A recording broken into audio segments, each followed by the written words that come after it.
Hello, and welcome to The Story of Rhode Island, the podcast that tells you the story of Rhode Island's fascinating history. In last week's episode, we watched the Americans' plan of retaking the city of Newport come crashing down when a hurricane and the British fleet unexpectedly arrived in Rhode Island.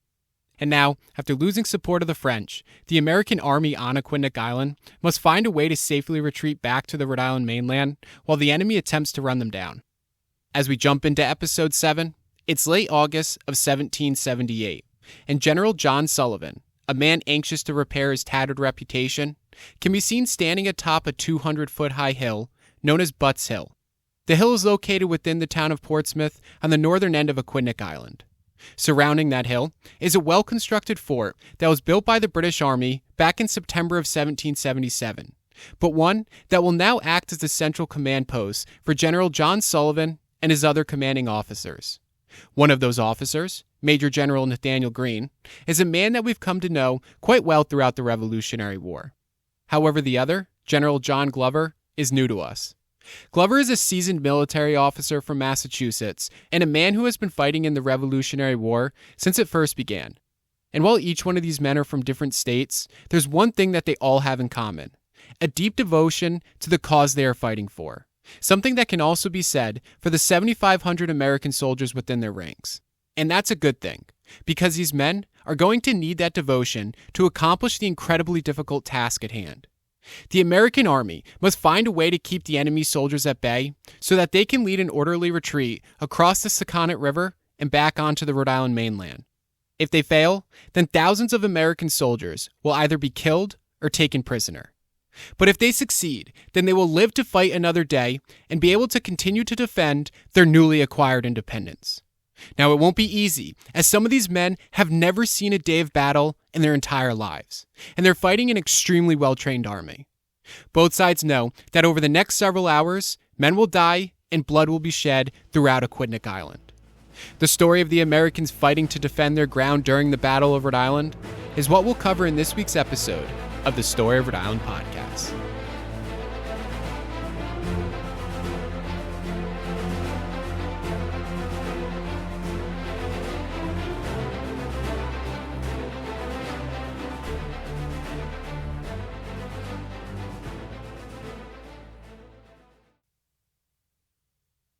It's early in the morning on August 29th, 1778, and American generals John Sullivan, Nathanael Greene, and John Glover can be seen standing around a table at their command center on Butts Hill.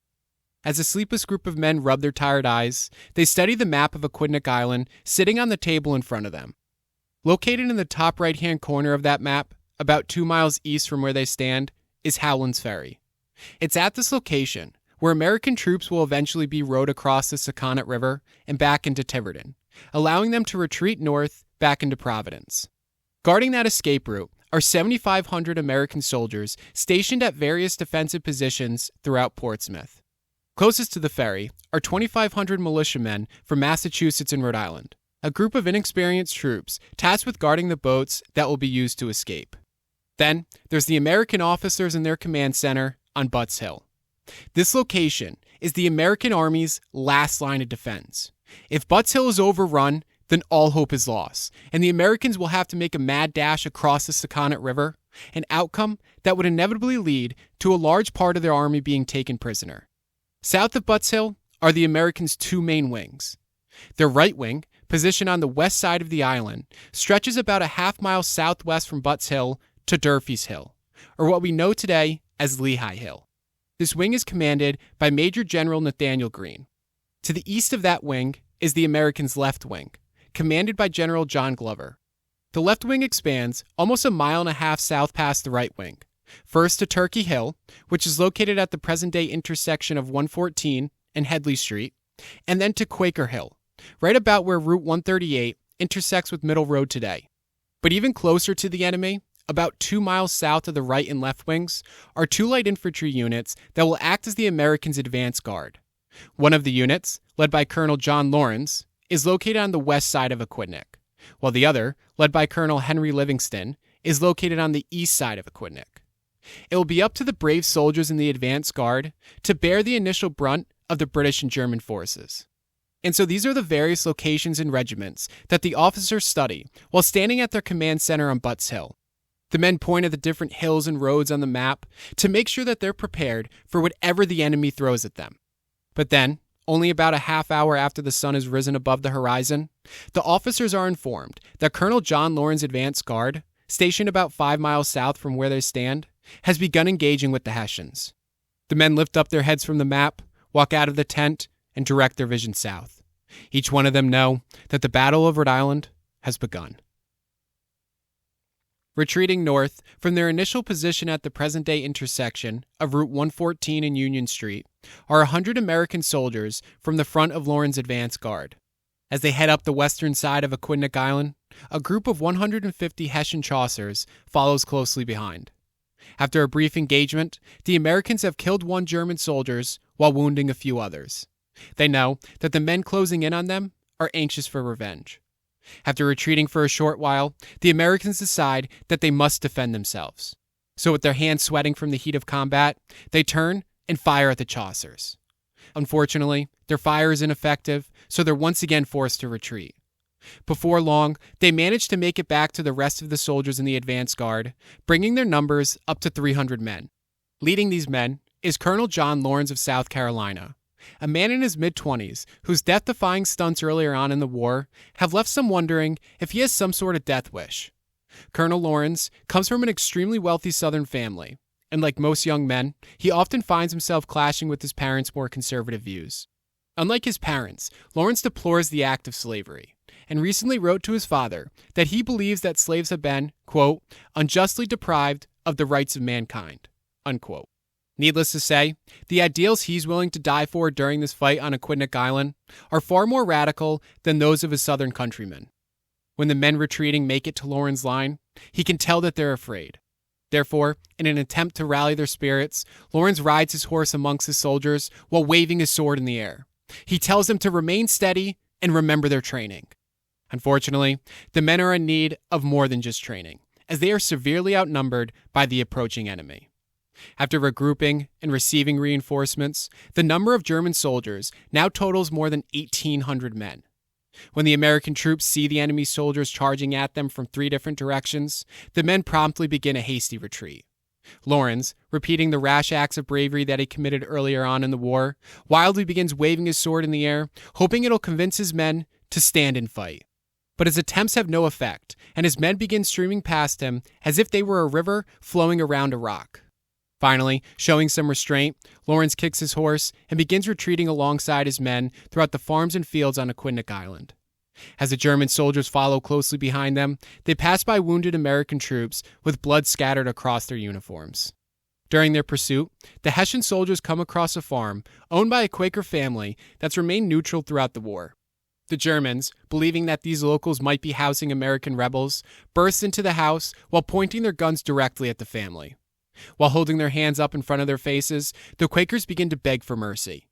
Then, a loud cry is heard coming from a nearby farm as the wife and kids of another Quaker family witnesses their innocent father be murdered by German soldiers.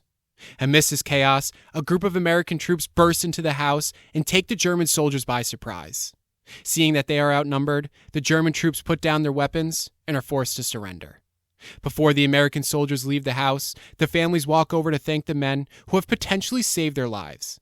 But when they approach the young men standing in front of them, men who hardly seem to be in their early 20s, the family finds themselves taken back by the look in their eyes.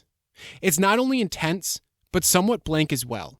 It's as if the men have removed all emotion from their body so that they can simply focus on the task at hand, holding the line and making sure their fellow patriots get off of Aquidneck Island alive. So without a word being said, the Quaker family steps away from the soldiers and allows them to get on with their mission. As the fighting continues to rage, Lawrence's advance guard makes a couple of more short-lived defenses against the German troops, but they are continuously forced to retreat all the way back to Turkey Hill. When they arrive on the hill, their numbers are increased by additional Continental regiments who have been sent in as reinforcements.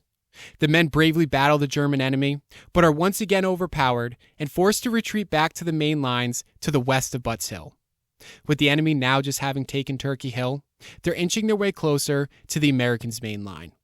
While these Americans prepare to dig in their heels and attempt to hold their ground, we head over to the other side of the island to see how things are going on Quaker Hill. While there, we'll witness some of the most intense fighting of the day and meet some more of the brave men who risked their lives during this historic battle.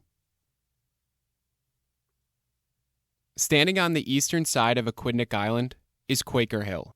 The hill is immensely important to the Americans as it is only about 2 miles south of Butts Hill, the Americans' last line of defense, protecting their escape route at Howland's Ferry. Defending Quaker Hill is a handful of American regiments consisting of Colonel Wiggleworth's regiment, 2 regiments of advance guards who, just like we saw with General Lauren's advance guard, have retreated from their initial position, and a militia unit known as Sullivan's Life Guards. This final regiment is led by Lieutenant Aaron Mann of Providence and is made up entirely of Rhode Island men. One of these brave individuals is Obadiah Brown, a 36-year-old man from Providence with 2 daughters waiting for him at home. While he stands beside his fellow countrymen, he feels his heart relentlessly pounding as he watches the British enemy moving towards him. With sweat dripping off of his eyebrows, Brown takes a moment to calm himself by thinking of his daughters, Martha and Nancy. He reminds himself that once this is all over, he'll once again be reunited with them. But before that can happen, there's a battle that still needs to be won. Brown begins loading his weapon by lifting a paper cartridge out of his cartridge box and biting off its top. After spitting the top out of his mouth, he starts pouring some of the gunpowder down the priming pan. As he does, his trembling hand causes him to accidentally pour some of the powder onto the grass. Then, he pours the rest of the gunpowder and the musket ball down the gun barrel, rams it home, and then holds the musket vertically against his chest. While recalling the training that's been drilled into his memory, Brown stands there patiently until given the order to engage the enemy, or at least as patient as one can be during the heat of battle. While standing there, he hears Lieutenant Mann shout out, "Steady, men, wait for my order." To Brown, each second that passes feels like an eternity. He wants nothing more than to fire his weapon at the troops heading his way. Finally, at around 9 a.m., Mann shouts out the first order, "Make ready." Brown holds his musket out in front of him and cocks the trigger. Then, Mann yells, "Present." Brown proceeds to point his weapon towards the British soldiers, who are now within just 50 yards of him. Brown takes a long, deep breath, and then, just as he begins to exhale, he hears Mann yell, "Fire!" Brown pulls his trigger, and instantaneously, a loud bang comes from the gun while a cloud of smoke rises up in front of his face. By the time it clears, a group of British troops are seen screaming on the ground. Then, shortly after Brown finishes reloading his weapon, Mann shouts out the same set of orders, and the men fire their weapons yet again. By the time a third volley is fired, hardly a minute has passed, and even more of the enemy soldiers are seen lying on the ground. With the British now in full retreat, Brown begins rushing towards the enemy alongside his fellow militiamen. Eventually, some of the men take control of a British cannon and begin turning it towards the enemy. But just as the men finish turning the cannon, Brown notices that the once retreating British soldiers have since been reinforced by other regiments. As he once again lines up beside his men, he prepares for the wave of enemy troops who are now on the offensive. And before long, a loud bang is heard yet again, but this time, the bullets are heading his way. Not even a second later, Brown feels something smack up against his body and a searing pain burning into his side. Finding himself in a state of shock, Brown stumbles backwards and drops his weapon. After hitting the ground, he realizes that he's been shot and begins clutching his wound. One of the men next to him tries to help him up, but as he does, Brown screams out in pain. With bullets still flying in the air and the enemy now charging forward with their bayonets, the pain only continues to get worse. As the seconds pass, Brown finds himself growing tired, and meanwhile, his heartbeat continues to slow. Then, with the enemy just a few yards away, Brown is lowered back onto the ground, and his brother-in-arms begins retreating with the rest of the men. Before long, the life drifts out of Obadiah's body, and he passes away on the battlefield, making him just one of the many men who will lose their life during the Battle of Rhode Island. After a retreat from their short-lived advance, the rest of the soldiers eventually regroup on Quakers Hill and defend the strategic location while British troops relentlessly attack them from multiple angles. The man in charge of defending the hill, Edward Wigglesworth, rallies his men throughout the fighting, continuously doing whatever he can to encourage his men to hold their ground. For the next hour, the Americans valiantly defend the hill, showing the enemy forces how this once ragtag group of farmers and artisans has since been turned into a respected army. But nonetheless, the fighting grows more intense every minute, and some of the American commanders begin to wonder just how long they can hold their ground. Then, Colonel Wigglesworth notices a group of soldiers approaching from the west. Believing they are Americans, the colonel smiles as he's now positive that they'll be able to defend the hill. But just moments later, a man by the name of John Trumbull rides up beside him on his horse. After the war, Trumbull will become an American icon for the pictures he paints about the American Revolution. But for now, he's been sent to Quaker Hill to tell Wigglesworth that he must retreat. Having a hunch of the errand that Trumbull's been sent on, the colonel exclaims, quote, "Don't say a word, Trumbull. I know your errand. But don't speak. We will beat them in a moment." Unquote. Trumbull promptly responds by pointing towards the west and saying, quote, "Colonel Wigglesworth, do you see the troops crossing from the west road towards your rear?" Unquote. The colonel becomes annoyed and tells him, quote, "Yes, they are Americans, coming to our support." Unquote. Trumbull responds by telling the colonel that he's wrong. They are not Americans, but they're actually German troops coming to cut off his retreat. Realizing his error, Wigglesworth groans in frustration, but eventually accepts the orders that are given to him. Moments later, his men allow the enemy to take Quaker Hill and begin retreating back to the Americans' main line at the foot of Butts Hill. The Americans' left wing is now at their last line of defense. If the Americans don't hold their line, then all hope is lost. They'll be overtaken and suffer a catastrophic number of casualties. So with over 1,000 enemy troops rushing towards them, General John Glover prepares his men for impact. He positions them behind rock walls and reminds them about what's at stake. Then, with the enemy getting closer, Glover orders the artillery situated behind him to begin firing at the British troops. As the men peer over their shoulders, they see the 18-pound cannons from Butts Hill launching a deadly array of cannon fire at the enemy soldiers. Their cannonballs slam up against the dirt on Aquidneck Island while striking some of the enemy troops as well. As the minutes pass, more cannon fire is released from the Americans' guns, and the British begin to give way. Eventually, the enemy troops realize just how well fortified Glover's line is, so their commanders decide to retreat back to Quaker Hill. The Americans begin to celebrate, knowing that they've just held their line against a formidable force, at least for now. Because the fighting in Portsmouth has yet to come to a close, as the Americans' right wing on the west side of Aquidneck Island must hold their line as well. And heading towards them are the same German soldiers who we watched easily dismantle the Americans' advance guard earlier on in the day. It's now time to see just how skilled this rebel army has truly become. For the past 3 hours, the Americans have been at battle with an enemy force attempting to cut off the retreat at Howland's Ferry. And although they've had to surrender Turkey and Quaker Hill to the enemy, the American soldiers have managed to retain control over their most important defensive position, Butts Hill. While they can proudly say that their left wing has held the line on the eastern side of Butts Hill, their right wing must now pass the same test. The man in charge of defending this vital location is Rhode Island's own Nathanael Greene.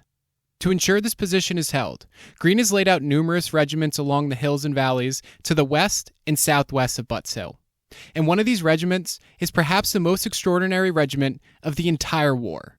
They are unlike anything the British, German, or American soldiers have ever seen, and a sight that many detest. They are the 1st Rhode Island Regiment, and most of the 140 men in their unit are formerly enslaved Rhode Islanders. While blacks have been in the American Army since 1775, they are typically unarmed and expected to act as either a personal servant to the officers or as a laborer tasked with activities like building fortifications. But that all changed in February of 1778, when Rhode Island authorized the creation of an armed regiment made up of enslaved men who would gain their freedom upon enlistment. And now, the men in this regiment stand at the forefront of the American defenses, as they have been tasked with defending a redoubt at Durfee's Hill, a position that puts them about a half-mile southwest of Butts Hill. Their fight won't be easy, as many of the men have never seen a minute of battle in their entire lives. And to make it worse, due to the color of their skin, they haven't been able to participate in military training like the rest of the American Army. So as they stand underneath the hot summer sun, largely inexperienced and untrained, they hope that courage will push them through the next few hours of intense fighting. Their battle begins at about 10 a.m., when their commander, Samuel Ward, gives them the order to begin firing at the German troops rushing up Durfee's Hill. One of the men firing from the redoubt is Prince Greene, a formerly enslaved man from Potawatomi in his mid-20s. After pulling his trigger, Prince watches German soldiers fall to the ground as the clouds of gun smoke rise in the air. Then, he and the other men in the 1st Rhode Island Regiment reload their weapons and fire another round at the enemy. Their aim proves to be highly effective as the Chaucers are once again seen falling to the ground. Eventually, the German general, Friedrich von Malsburg, realizes how badly his regiment has been damaged, so he calls his men back to regroup. Moments later, the Germans hear the 1st Rhode Island Regiment celebrating their early success, making them even more determined to overtake them than before. Knowing that for the moment he's out of harm's way, Prince lowers his weapon and takes a minute to catch his breath. After taking a few sips of water from his canteen, he nervously waits for the fighting to be reignited. Then, while sitting on the ground with his canteen in his hand, he begins hearing cannon fire coming from the British ships in Narragansett Bay. The cannons prove to be largely ineffective to the Americans' defenses, but that proves to be of little solace to Prince, as he knows the Germans are about to launch another assault on their lines any minute now. That assault takes place at about 11:30 a.m., and Prince Greene is once again forced to defend the redoubt as enemy forces head directly towards him. While firing his weapon, he begins hearing cannon fire coming from the American artillery position behind him. The cannons prove to be extremely effective, and the Germans are once again forced to retreat. Then, right around noontime, the Germans launch their third and final assault on Durfee's Hill. It's at this moment when General Nathanael Greene decides to send in 2 additional regiments into the fighting, an action that prompts the Germans to do the same as well. The Americans once again fight splendidly, but they are eventually overpowered by the enemy troops and forced to retreat. Thankfully, General Greene, with years of combat experience now under his belt, finds a weakness in the Germans' lines and promptly orders one of his regiments to attack that very spot. Soldiers begin flying across the battlefield, and the Germans slowly begin to fall back. With the Americans now having the momentum on their side, Greene sends out over 800 more troops under Colonel John Trumbull to attack the fading German regiments. The enemy, realizing that they are surrounded, have no choice but to retreat all the way back to Turkey Hill. As they sluggishly drag their bodies up the hill, they begin to realize exactly what the British discovered on the eastern slopes of Butts Hill. The Americans' final defensive position is too well fortified to be overtaken. For the next few hours, an uneasy calm overtakes Aquidneck Island as the German and British generals strategize about what to do next. As they review a map of Portsmouth, they narrow in on Butts Hill, attempting to find some type of weakness in the Americans' position that they can exploit. But by 3:30 in the afternoon on August 29th, the enemy forces conclude that no such option exists, and they officially give up their assault. The Americans have done it. They've successfully held their line in the face of a formidable force, and prevented thousands of their men from being taken prisoner. Over the next day and a half, General John Sullivan completes the final part of his mission when he leads his army back to safety across the Sakonnet River, allowing the Americans to live on and fight another day. And so although the Battle of Rhode Island wasn't the grand retaking of Newport that General John Sullivan and Nathanael Greene had hoped for, it nonetheless should be considered an impressive achievement. Not only did Sullivan and Greene adapt wonderfully to a series of unforeseen circumstances being thrown their way, but they've proven yet again that the American army is able to compete with the opposing British and German forces. On top of that, the statistics also stand in favor of the Continentals, as the enemy forces suffered 260 casualties, while the Americans lost only 211 of their own. Shortly after the battle, the men who participated in the conflict go their separate ways and play their own unique role in their fight for independence. General John Sullivan continues to fight in the Revolutionary War until he has to resign due to health issues. When he returns to his home state of New Hampshire, he's welcomed back as a hero and eventually elected into Congress. Meanwhile, Prince Greene and the other men in the 1st Rhode Island Regiment fight in other critical battles and demonstrate bravery in each and every one of those engagements. American officers John Glover, Edward Wigglesworth, and John Laurens continue fighting as well, but unfortunately, not all survive. Colonel John Laurens, the man who led the advance guard on the western end of Aquidneck Island, will eventually succumb to his fiery passion for the Patriots' cause. In a few years, Laurens will be shot dead while valiantly charging towards an enemy force, perhaps going out exactly as he had hoped for. But as for Rhode Island's very own, General Nathanael Greene, well, his story still has a long way to go, as he's about to pull off what many historians consider to be the most brilliant military performance of the entire war. Following the Battle of Rhode Island, fighting in the north pretty much comes to a standstill as the British unleash a devastating campaign on the southern colonies. Over the next couple of years, the American Southern generals, Benjamin Lincoln and Horatio Gates, suffer a series of devastating defeats, and by the fall of 1780, the Patriot Southern Army is on the verge of being destroyed. If this were to happen, then the Southern colonies would be brought back under British control, and the Americans would probably lose the Revolutionary War. And so, during this dire situation, George Washington decides to turn to his most trusted general, a man from Rhode Island whose Quaker upbringing, prominent limp, and complete lack of military experience when joining the Revolution initially made him an unlikely warrior, but a man who has since turned into a skilled military tactician. Well, now, it'll be up to Nathanael Greene to head south so that he can revive the Southern Army and save the Americans from losing the Revolutionary War. But that's a story for next time, on next week's episode of the Story of Rhode Island podcast.